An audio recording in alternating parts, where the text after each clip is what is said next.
Hi, thanks for volunteering to help with the Point in Time, or PIT, survey. My name's Elizabeth, and I'm going to be doing this training with you to help you get ready to play an important role in our statewide effort to end homelessness. The data we collect from this survey informs congressional funding, as well as state and local planning decisions, and helps Montana homeless service providers compete for federal funding from the Department of Housing and Urban Development, or HUD. Most of this training applies to your experience as a volunteer, whether you're doing sheltered surveys in an emergency shelter or transitional housing program, or unsheltered surveys with people experiencing homelessness outside. There are some differences. So if you're doing unsheltered surveys, please make sure you get any additional instructions you need from the appropriate person where you are. Everyone, whether you're doing sheltered or unsheltered surveys, please make sure you receive any necessary local instructions so you'll know exactly how to use what you learn in this training for the job that needs to be done where you are. Okay, let's start with a little Communication 101. 3 techniques. Learn and use the respondent's name. Make eye contact, if that's comfortable for the person you're interviewing, and actively listen to what they're telling you. Keeping with that same idea of respect, you're asked to sign a confidentiality agreement that says 3 main things: that you'll keep everything people tell you confidential, that you'll protect all surveys and keep them out of sight, and that you won't enter any information that you know is inaccurate. 2 things will help you prepare to conduct this survey: know the questions and practice. If you know the questions and the possible answers ahead of time, and especially if you've practiced doing the survey, you'll be more confident. You'll better connect with the person you're interviewing, and that will help you serve them by getting better data. So let's practice. For shelter interviewers, a staff person from the facility is supposed to fill out the facility type and name on the front page, so you shouldn't have to worry about it. But if it's not filled in, the survey is thrown out and that person isn't counted. So if you see a blank one, please mention it to someone who can make sure it's taken care of. If you're interviewing people experiencing homelessness outside, you can simply ignore this front page. We only do 1 survey per household. A household is usually a family, which can include extended relatives and life partners. The important thing is that they live together and are together on the night of the survey. It doesn't include, for example, people traveling together, a small group of friends, or people sleeping together in a camp. Survey the head of the household when you can. We call them the respondent. People traveling with the respondent are accompanying persons. Respondents only have to answer the questions they want, and they may say pass or skip to questions they don't wish to answer. Finally, please use a number 2 pencil or pen. No markers, they mess up the scanner. And also, completely fill in the oval, because the scanner doesn't like check marks or X's either. Question number 1 is, have you filled out a similar survey in the last week? If they say yes, stop there. But if they say no, continue. Question number 2 asks, who's filling out the survey form? You'll fill in interviewer. And fill in the appropriate oval for question 3. In what city or town are you located or nearest?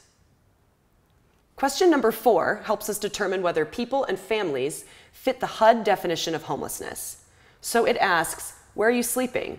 Or did you sleep on the night of the PIT survey? If you're interviewing at an emergency shelter, domestic violence shelter, or transitional housing program, and the facility ID and name on the front page are not filled out, please call it to the attention of someone at the facility, because the answer to question 4 needs to be backed up by front page information. If you're interviewing unsheltered or outside and someone tells you they're staying in a motel with a voucher, please make sure you try to get the name of the organization that is paying for the motel room and enter that on the front page. Questions 5 and 6 are straightforward, about active duty military and/or National Guard and Reserve service. Veterans are one of the subpopulations we track, so we want to make sure we're getting good data here. Question number 7.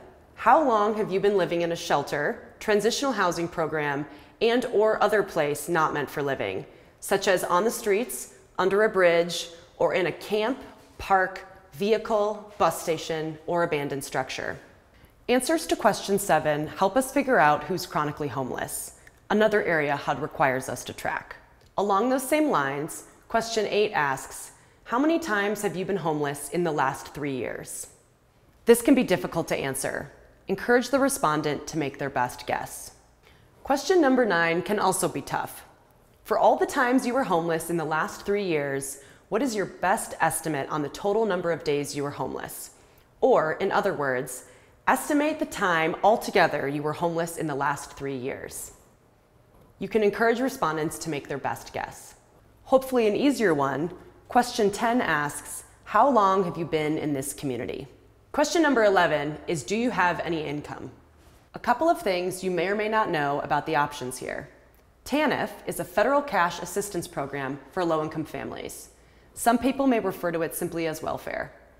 SSI is supplemental security income for the elderly and disabled who are financially insecure. And SSDI is Social Security disability income.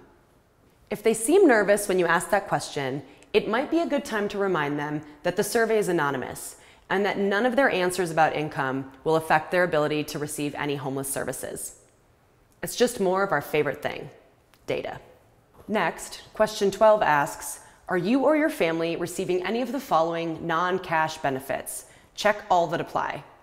You can remind the respondent that their answer won't affect benefits or services. SNAP, by the way, is food stamps, and some people might refer to the Supplemental Nutrition Program for Women as WIC. Question number 13 is, did you leave your last place of permanent residence for any of the following reasons? Question number 14 asks, have you used emergency hospital services in the last year? In a similar vein, question number 15 asks, have you been jailed or arrested in the last year?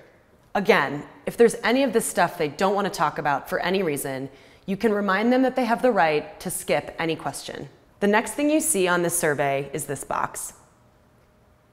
The survey is anonymous and voluntary, but we're required by HUD to demonstrate that we're making sure none of the surveys is a duplicate, the same person being counted more than once.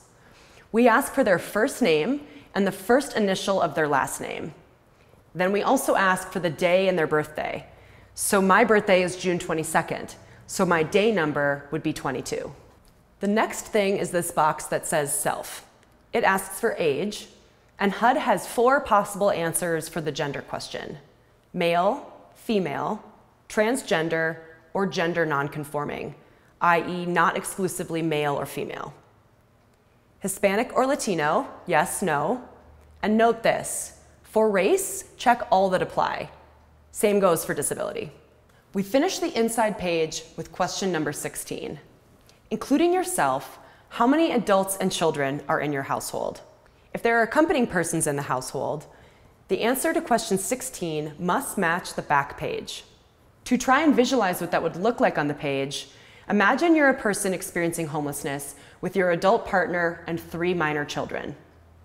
Actually, do try to imagine that for a moment. That's why we're here. Now let's look at the back page of the survey. It can be intimidating, but you only have to deal with it one oval at a time. And note, the respondent has already been counted on the inside of the survey.